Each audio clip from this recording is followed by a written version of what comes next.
आज हम आपको लंकनी के बारे में बताएंगे। लंकनी लंका की रक्षक थी। वह लंका के मुख्य द्वार पर लंका की सुरक्षा के लिए कार्यरत थी। उसकी मर्जी के बिना कोई भी पशु पक्षी, गंधर्व, किन्नर, मनुष्य, देवी देवता, दानव, राक्षस लंका में प्रवेश नहीं कर सकता था। एक बार जब हनुमान जी माता सीता की खोज में लंका में प्रवेश करने के लिए पहुंचे, तब लंकनी ने उन्हें रोक लिया।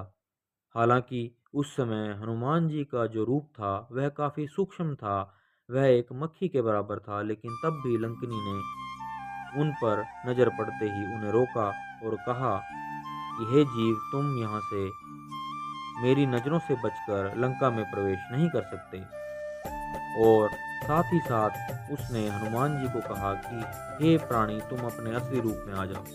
तब हनुमान जी ने अपना सामान्य रूप धारण किया और लंकनी कहने लगी कि हे वानर, अब तुम्हें मुझसे कोई नहीं बचा सकता।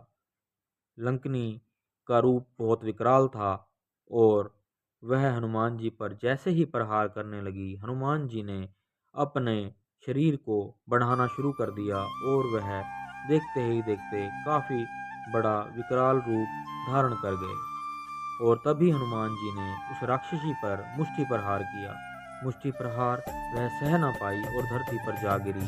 उसके चेहरे से खून बहने लगा और तभी वह एक अप्सरा में बदल गई। उसने एक अप्सरा का रूप ले लिया और हनुमान जी को कहने लगी कि हे वानर देव, आपने मुझे मेरे श्राप से मुक्त कर दिया है।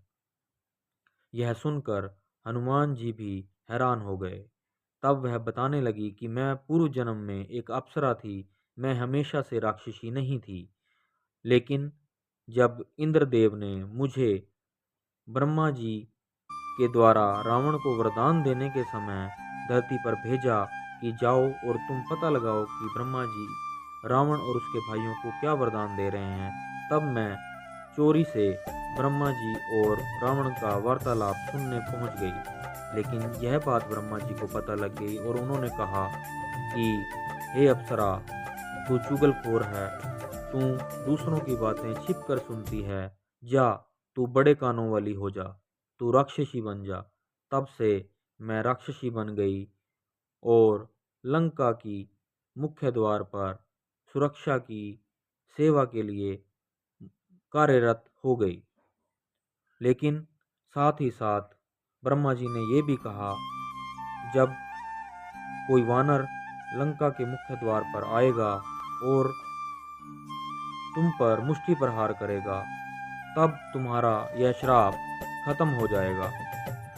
और आपके मुष्टि प्रहार के बाद बिल्कुल ऐसा ही हुआ। तो यह थी लंकनी की कथा। आशा करते हैं आपको हमारे द्वारा सुनाई गई यह कथा अच्छी लगी होगी। मिलते हैं हमारे नेक्स्ट वीडियो में, तब तक के लिए जय श्री राम।